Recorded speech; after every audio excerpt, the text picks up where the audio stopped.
Hi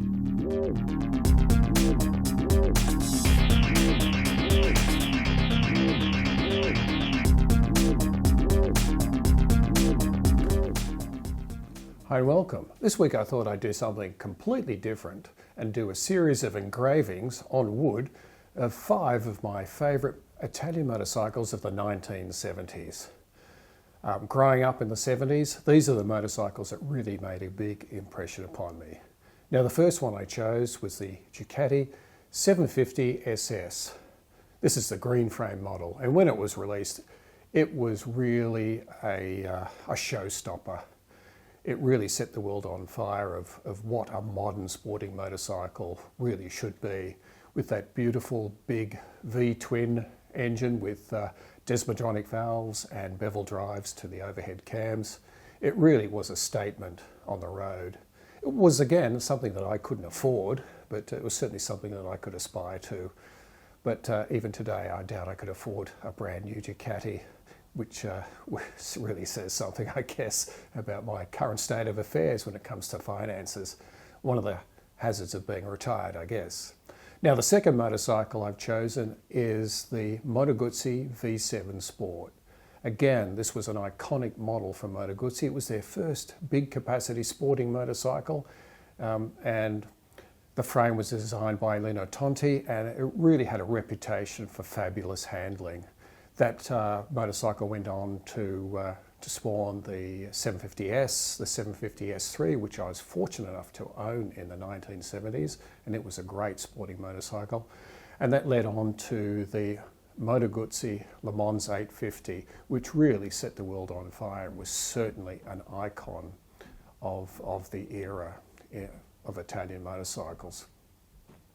Now, the third motorcycle I've chosen is the MV Agusta 750S. Again, this was one of those motorcycles that I really aspired to own back in the 70s, but really couldn't afford the purchase price. Though I was a bit lucky later on to actually buy a 750 GT MV, which was new old stock, and I owned that for a number of years. And there wasn't that much difference between the GT and the S, apart from the fact that it had an upright riding position. You know, the engine on those MV4s is just a beautiful sounding engine with the gear-driven overhead cams. There was certainly a beautiful mechanical noise at full song on that when riding that motorcycle. Now, the fourth motorcycle I've chosen was the Laverda 750 FSC. This really derived from Laverda's endurance races in many respects in the styling department, and really was a statement on the road. Again, it's one of those motorcycles that I aspired to own, and I never had the chance to own a Laverda back in the 70s, unfortunately, and I still haven't actually owned one today. On an aside, I noticed that a lot of Laverda owners from the 70s still own their Laverdas today. They probably have beards now, but you know, there's still a lot of them own their original bikes that they purchased, which shows you something about the brand loyalty for Laverda and how good those Laverdas are as sporting motorcycles. Now, the final Italian sporting motorcycle I've chosen is the Benelli 750 Se. Now, this never really had a race presence. It was really just built as a street bike, but what a street bike. It was in reality the first modern 6-cylinder production motorcycle and predated the Honda 6 by a couple of years. But there was a lot of similarities between the Benelli Se and the earlier Honda 754.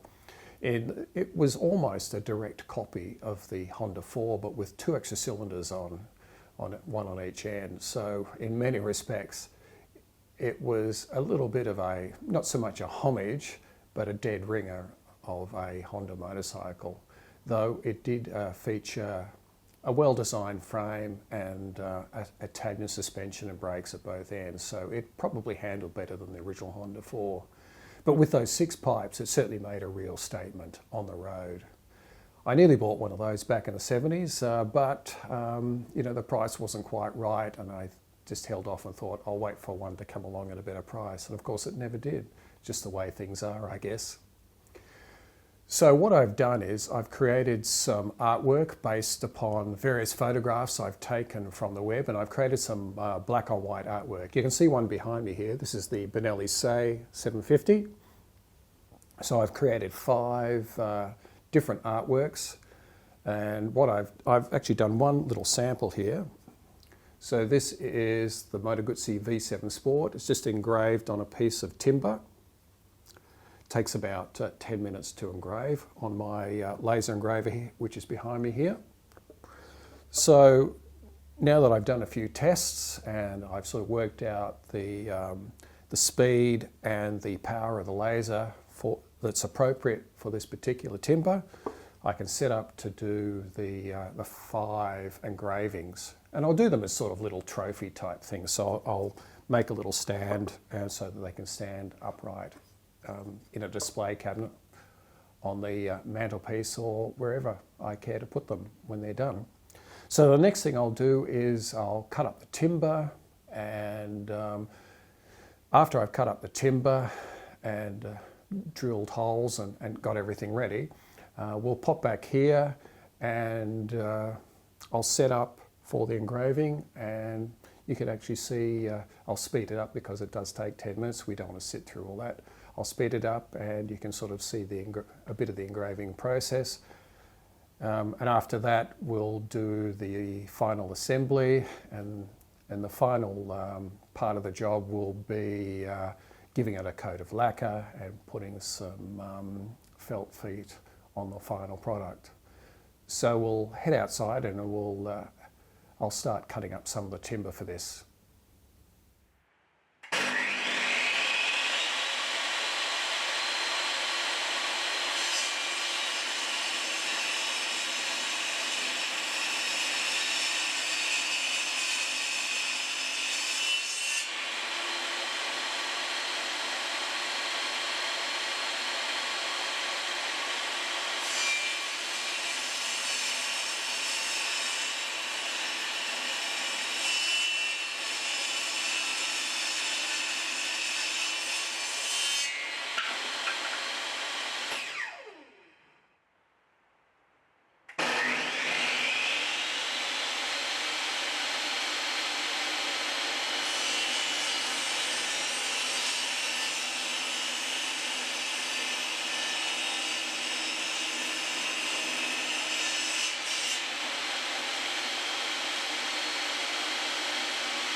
Well, we're back at the laser engraver.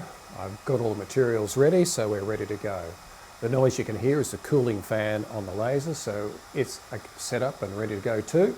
The first one I'm going to do is this Moto Guzzi V7 Sport. You can see the preview back here. So I'll put my safety glasses on and we'll get the first engraving underway.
Well, there you have it. These are my 5 favourite classic Italian motorcycles from the 1970s, nearly ready for display. All that remains to be done is for me to give each of them 3 coats of lacquer with a bit of a rub down in between. The colour will change slightly, the wood will go a slight honey colour, and the engraving will become a little bit darker, so that it'll actually stand out a little bit better than it does at the moment. Once I've done that, I just need to put some felt feet on the bottom of each one, and they'll be ready to go in the lounge or in the office somewhere, so that I can appreciate these great motorcycles from the 1970s. Certainly something a little bit different, not something that I've covered in my channel before. I have covered the engraver that I use in a video, but this is the first time I've done something really motorcycle related with it for quite some time. I did actually cut out some gaskets on it for a Moto Guzzi, which is another use of these laser engravers. But I hope you got a bit of entertainment out of this particular video, and certainly I'm quite pleased with the results of these engravings. Anyway, that's it for this particular video, and I'll catch you next time.